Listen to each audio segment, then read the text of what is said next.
I found out that 2017 was the 50th anniversary of the Wall of Respect, a mural created by African American painters in Chicago that gave birth to the Community Mural Movement that spread across the country. And I thought, wouldn't it be wonderful to expand on the spirit of that and create something here in Kansas City that celebrated not only African American culture, but Asian American, Native American, Latino, Hispanic, and Jewish cultures as well, and how wonderful, how they have affected Kansas City and made Kansas City the community that it is.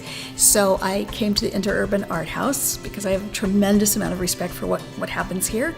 And I said to a longtime collaborator and the founder of InterUrban Art House and the artistic director, Nicole, Emanuel, let's create something here. So the first thing I wanted to do, because we were working with a select group of communities of color, was to ask people that I highly respect in those communities, who would you recommend? And so we got a number of names and then met up with some of the folks and explained to them the process, which at the time was very vague. We had an open invitation to envision what the project would look like. But I don't want a mural.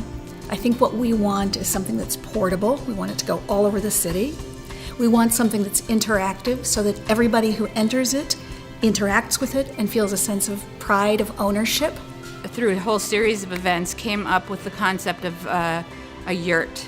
And a yurt, as an ancient nomadic domicile, sort of echoes into lots of different cultures. It is made out of a blank canvas, so that gave us an immediate surface.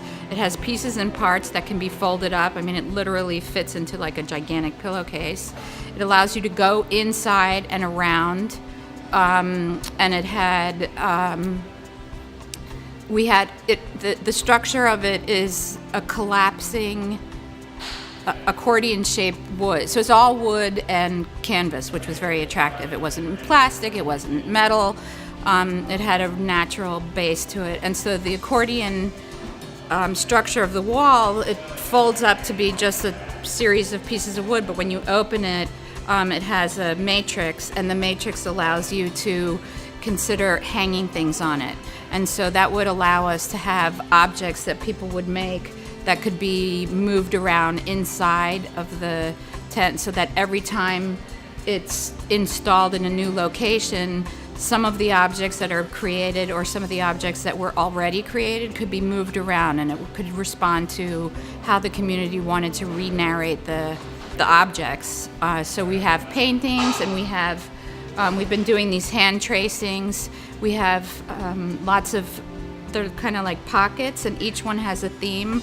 One is worries, one is hopes, one is joys, one is secrets. So people could put things in there. There is a promise that we will not read the secrets. We want this to be informed by the people who are featured, the communities that are featured.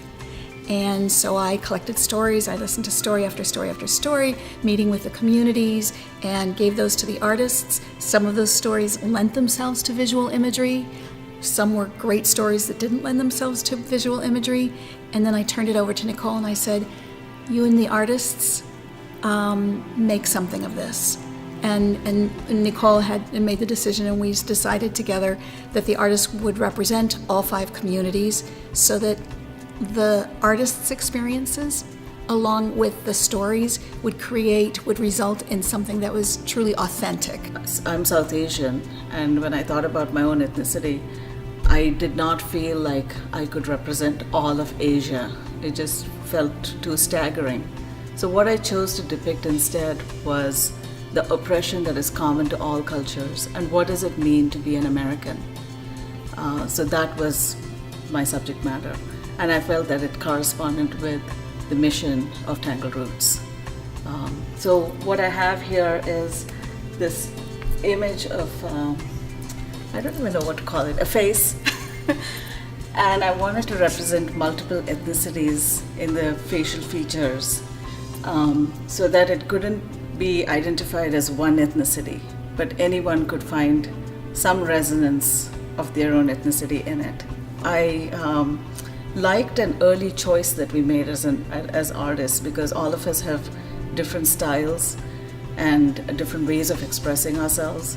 and we decided that we would choose a very limited color palette: crimson, turquoise, black and white. There's something worthy about a limited palette, because when you look at minority struggle across ethnicities, across religions, we have to do a lot with very little. And I felt that that limited palette was making us be creative, within very small means. The color turquoise in Hindu culture is used to depict gods like Shiva and Krishna. So on the one hand, you could also see that resonance. And then the locks that are, the hair here could be seen as Shiva's locks, or it could be Afro-Caribbean locks as well. And then I wanted to make sure that the menorah was represented. It includes Judaism. And then this symbol here, it's actually, in South India, it's called the kolam design, and it's part of Hindu culture, but I also see this as the Celtic knot, and it appears in Chinese knots as well. And then the tree of life, which also cuts across many cultures and religions, is kind of upside down over here. And then this is the six-pointed star, which is fundamental to Hindu culture as well as Judaism. I included the water symbol from ancient Persian carpets. And then you have the peacock feather and the elephant, which are kind of symbolic of Asian experience. And then the southern border here, which in our history as Americans has always been a fraught border, and it continues to be fraught today. I was in charge of the Hispanic community, and that was a great honor that I wanted to show it in a very beautiful way. There's a lot of political news about my people that I feel like I need to represent it in a way that shows that we are beautiful people. We're not ugly. We're not dangerous. And that was my approach initially in the back of my mind. I did want to paint a woman that could represent just life in general, land. She is floating in the water. Our different ethnicities, we all have different regions and different types of plants. And I'm a sucker for cactuses. And I did other sketches of cactuses, but instead of needles, it's hands to bring in integration, not separation, which I think is the beauty of America. Is we are just a melting pot, and we gotta be welcoming. So with these plants, they're just outreach of hands bringing it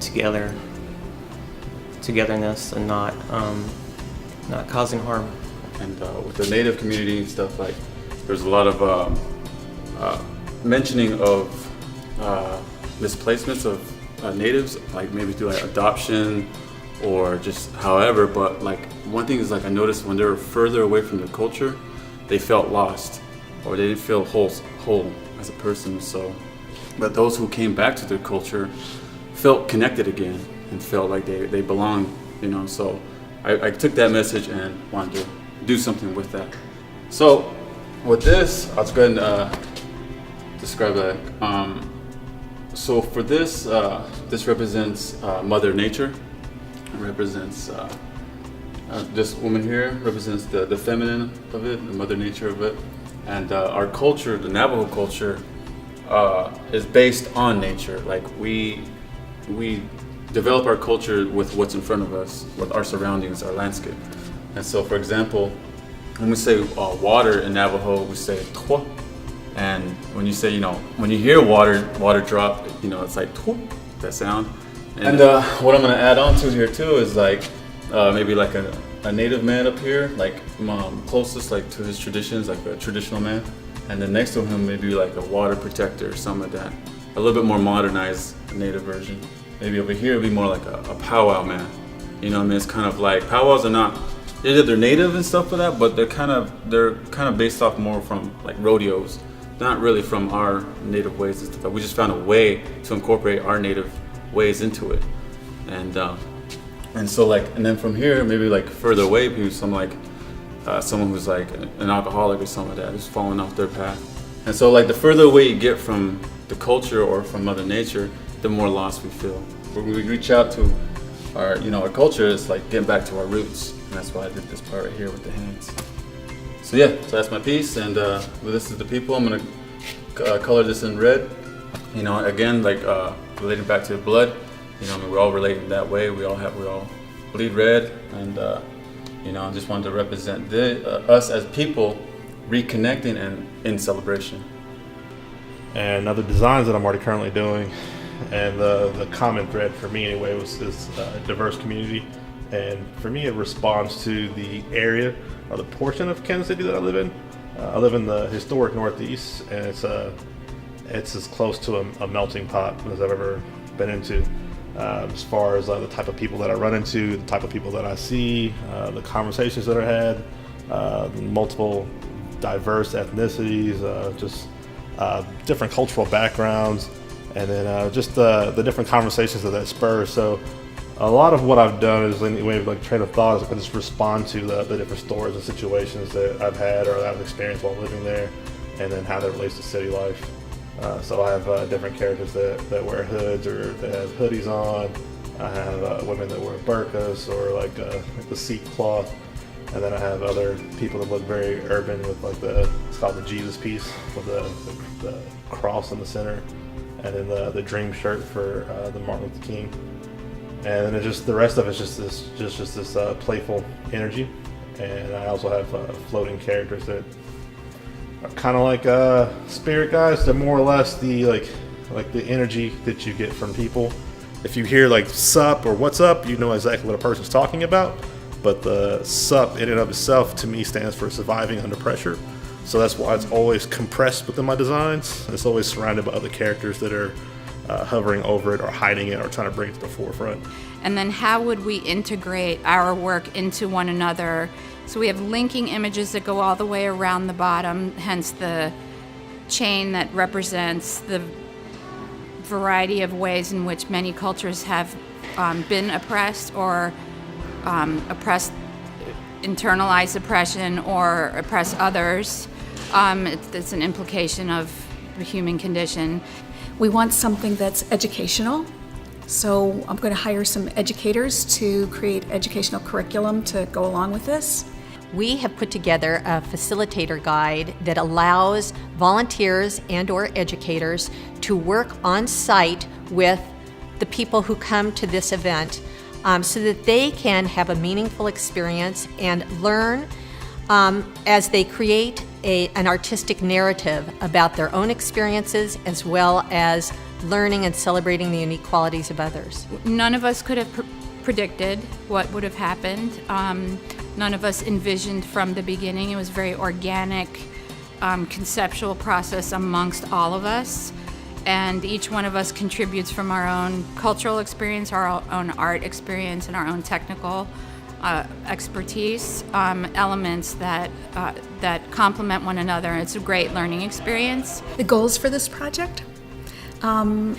The immediate goals are that the people who participated in the open paint sessions, because we had the artists create the walls and draw the roof of this structure, and the roof was painted in sequential open paint sessions, meaning that the public was invited to paint in. And the goal is that those people felt that they'd participated in the creation of something that was beautiful and wonderful and that their part was important, and importantly, this was a project that they couldn't have done and their communities couldn't have created alone. So that it was, there's a pride and there's a humility at the same time. For everyone who enters, the goal is that it perhaps piques their interest in their own ethnicity and causes them to ask questions or maybe do some exploration. At the same time, they discover something beautiful about someone else's culture. And I mean that physically, to look at the different panels and to see something beautiful and to acknowledge that that came from a culture other than their own. It sounds simple, but that's a step for many people. And the other lofty goal is that having participated in this community project, people might think to themselves, you know, this was a positive experience being part of something much larger than myself, and maybe I'll say yes to the next opportunity for civic engagement. And nobody has overall control over what it will look like in the end. It's a very serendipitous synchronicity of what will happen. None of us have seen it put together yet. So in the end, it will be a surprise to everybody.